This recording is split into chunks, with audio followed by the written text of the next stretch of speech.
Ay. Okay, game.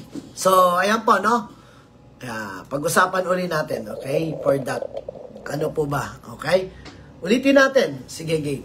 Okay? In the occupational effect natin, okay? Pag-usapan natin, no? Yung part 2 na pinag-usapan natin kahapon na nagiging hadlang po ba? Okay? Si safety department, okay? Or yung safety officer sa workplace natin doon sa trabaho natin. Okay?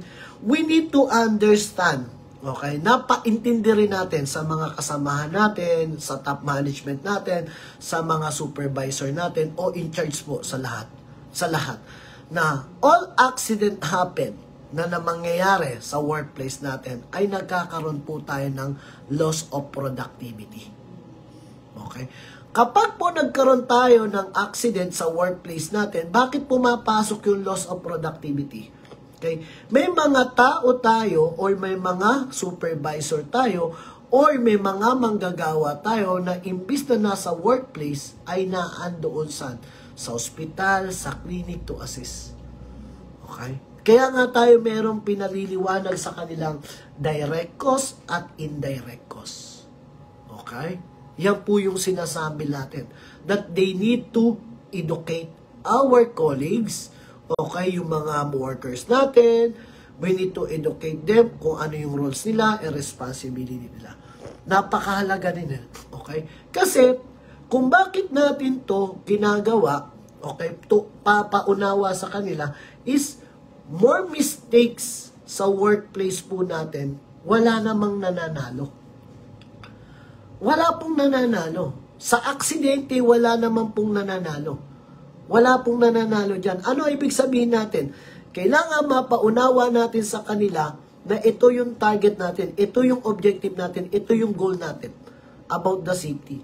Okay? We need to achieve ano yung mga 1 million man-hour, 2 million man-hour, okay? To finish our project for na magkaroon tayo ng acceptable risk natin sa workplace natin.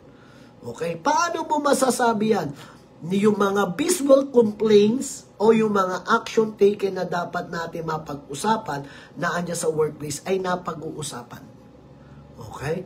If I have na concern po sa workplace natin, o concern ko kay ma'am, yung workplace natin medyo poor housekeeping.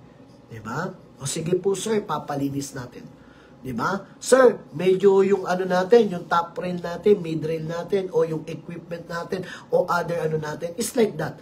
During inspection, yun po yung sinasabi natin, before the execution ng trabaho, kaya nga tayo meron tinatawag na method of statement. Okay? Meron tayong tinatawag na job hazard analysis. Okay? Meron tayong tinatawag na orientation, training, toolbox meeting, etc. That is a part of safe system of work na mapag-usapan kung ano yung mga ideas o process that we need to change o yung mga sinasabi. Huwag na nating sabihin complaints, worker complaints, worker safety complaints, hindi. Safety concern. Okay? Na natin sa workplace. Para ma-increase natin yung accident rate.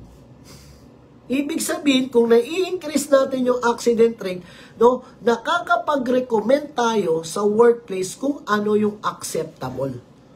Alright? Yung acceptable based on our OSHA standard or based on our international guidelines po. Meron tayo kasing mga international guidelines requirements na sinusunod din. Not only the OSHA standard. Here in the local, sumusunod tayo. Pero some of the guidelines like that, nasa testing natin ng work environmental measure o etc. that we need to okay, pa-indicate natin na hindi po hadlang si safety sa operation, which is ito po ay tayo ay guide to perform our activities in the complete and safe, healthy manner natin o matter natin nasa workplace. Okay? Bakit? In promoting occupational safety and health sa workplace kasi natin, hindi pwedeng ako lang ang nakakaalam as a safety officer. Kailangan, from the top management to the bottom position, okay, the top management, the supervisory level, and then the workers, they know what is our acceptable risk natin yan. Okay, yung sinasabi kong acceptable natin. Kasi bakit? Pag sinabi kong acceptable pa rin, tanggap natin. No? Kasi nga po, there's no zero risk free. Okay, pag sinabi natin acceptable, healthy na yun. Okay, natin sa workplace po natin. No? Kung merong mga ibang meaning po, yung iba, yung natin sa mga kasama natin, kailangan naiintindihan natin. Okay? Sample natin, if you do a welding works, if you do an hot work, di ba?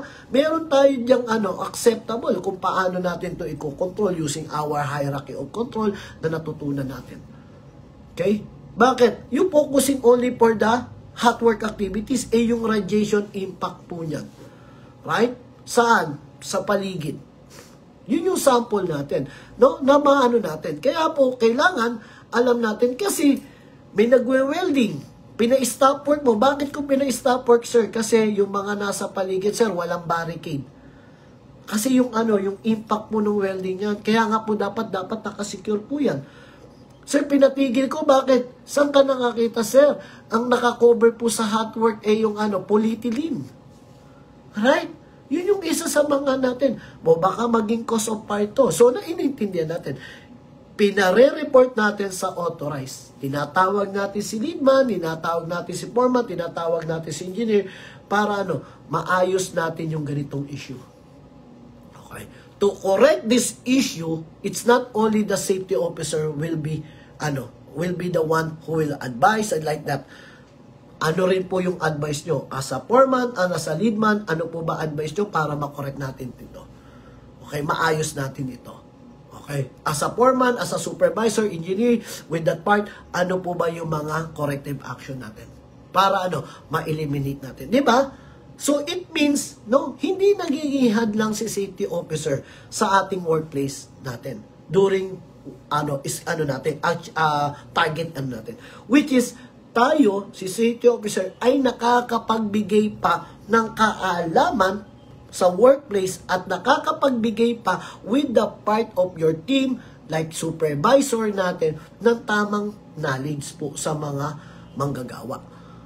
Right? Yun po yung sinasample natin that we need to understand. And also, nilolocate natin yung top management natin o yung mga manggagawa natin o tinasabihan nilolocate natin yung mga worker natin doon sa healthy workplace. Binibigyan natin ng tama silang kaalaman para magkaroon sila ng ideas. Para maprotektahan din nila yung sarili nila at maprotektahan na rin nila yung tao about them. Okay? Kasi bakit? During hot work, during performing, guys, ingat kayo. Bakit? Pwede mo malanghap yan o magsuot ka ng ganito o mag-provide kayo ng ganito. Right?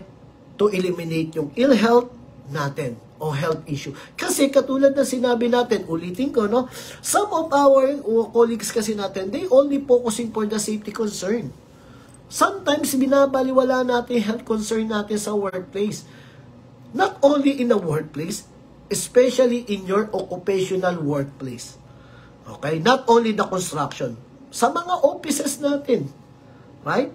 Huwag na tayong lumayo, di ba? Yung mga nasa offices nyo, correct me if I'm wrong. Pag tinaya mo, sir, kain tayo. Hindi, diet ako eh. Pag tinignan mo, mukha namang hindi. Yung mga natin, right? Sorry to say, wala po akong pinatatamaan doon. Okay? Yun yung mga sample natin. Nagkakaroon ng sakit mayaman. Ano yung sakit mayaman? Nawawala ng time sa sarili para mag-exercise. Yun po yung ibig ko sabihin. Puro negosyo, puro business, etc. Second, ano yung sakit mayaman?